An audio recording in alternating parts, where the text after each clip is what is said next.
Hey, what's up, happy people, and welcome back to Jethro TV.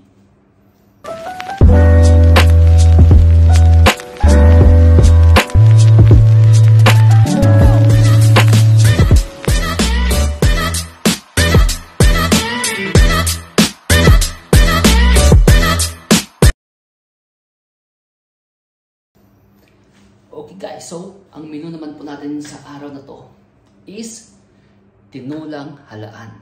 So ito po yung mga halaan na nakuha natin nung nakaraan last Friday doon sa Inland Sea. Okay? So, ito po yung mga halaan natin. Okay? So, hugasan lang po muna natin siya ng maayos. Okay?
So guys, para po sa ating tinulang halaan, napakasimple na po ng ingredients natin. Okay? Walang halong arte.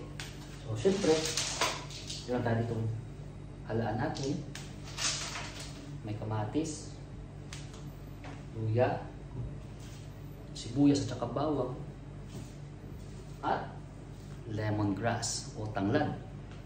Tapos maglalagay tayo po ng malunggay para mas healthier guys. Okay? So, start na po tayo.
So, lagyan natin yung pinitpit na tanglad.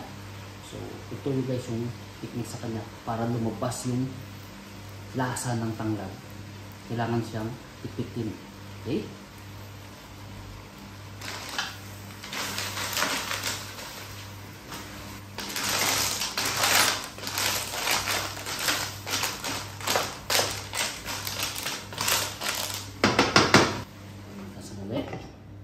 Alright. So, habang ginigisa po natin yung halaan natin, maghimay na po tayo ng ating malunggay. Okay.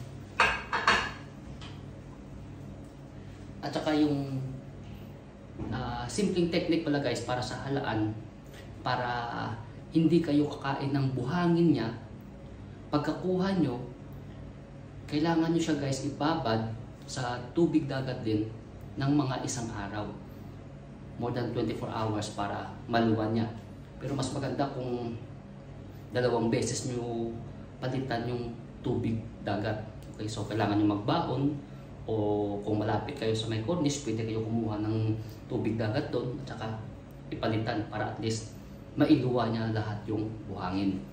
Yun ang technique guys para hindi tayo kakain ng buhangin. Okay, so maghimay mo tayo ng malunggay natin.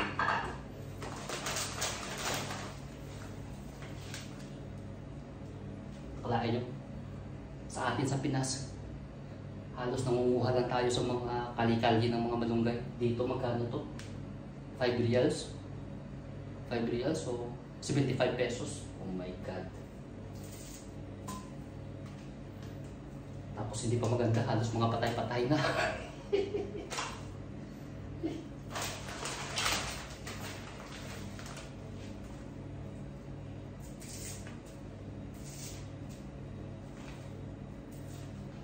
Kalain. Sa kadami nito, konti lang yung nakuha natin. Mostly naman luma na. Mahal.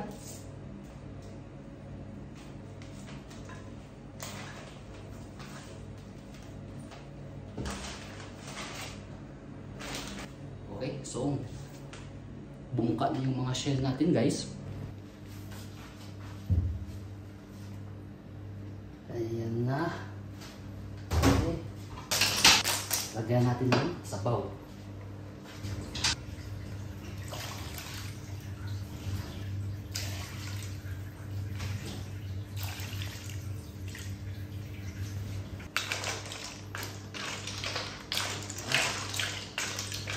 So, kunting asin lang guys yung lalagyan natin kasi nga, yung sa loob mismo ng halaan is may tubig dagat na yun. So, medyo maalat-alat na siya kung ano, kailangan kunti lang. Ilagay ng konting seasoning. Black pepper. At syempre, ito yung ating magic sarap. Maggi, baka naman. Okay. So, haluin na natin ulit.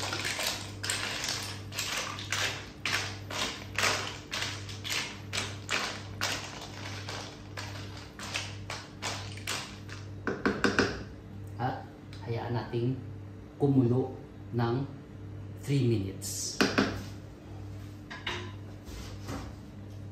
Bakit 3 minutes? Yun ang gusto ko eh. Diskarte ko to. Okay. Oh.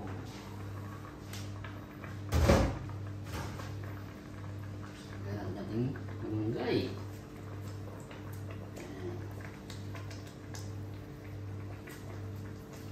Maria, yung 5 reals natin, no?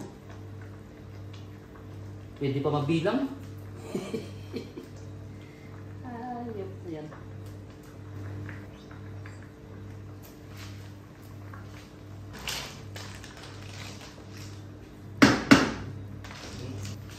Kuluan natin ulit guys ng 1 minute.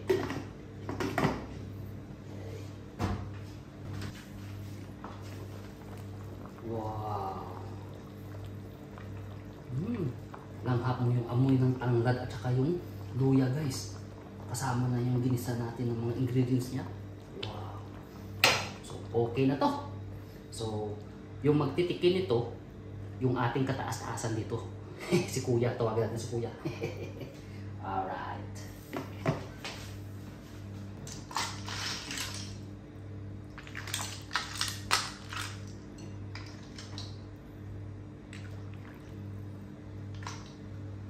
Okay. Tuwagin natin ng Kuya.